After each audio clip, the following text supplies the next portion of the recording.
done. Okay, and what do you think about the way DCF carries out its mission? Do they need to make changes? What's up? The whole system needs to be restructured.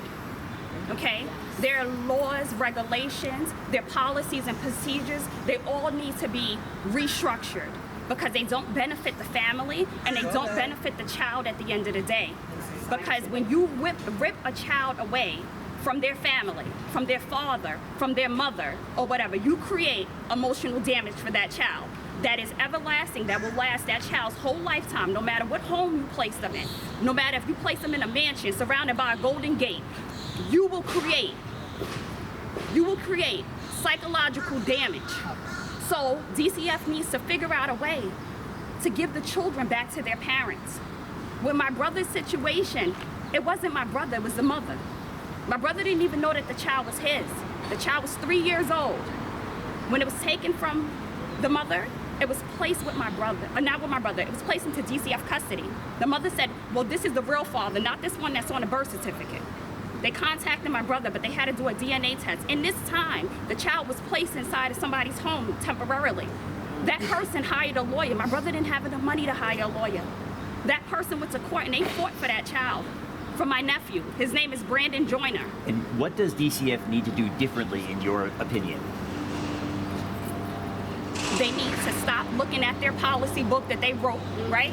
And they need to look at the individual, right? Because just as Tabitha said, right? What are they using against her? They're using her mental health, right? But if you dig enough in everybody's background, you're gonna find something of mental health inside of that background. You get what I'm saying to you? So just as LaToya and Ashley or whatever, and they want to dig inside their mental health background or whatever, well, how about you provide them with some mental health assistance or whatever? That is another area in the state of Connecticut where we are lacking. So provide them with mental health assistance. Get them their children back. You get what I'm saying to you? This is very passionate towards my heart.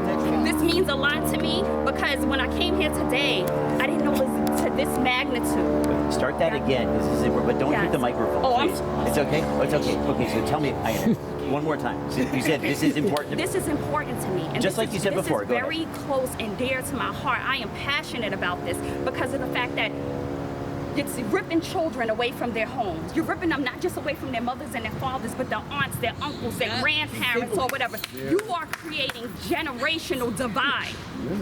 And how is that right? How is that right? But the homes that they should be in, and DCF, it's not all of you. But I will say this, the homes that they should be in, they miss. Because I got a niece and a nephew that they should take. I'll tell her honest to God truth. I'm not a liar. Wow. But the one that they did take, his father has his own business now. His father makes 6 figures a year. His father is a man of God.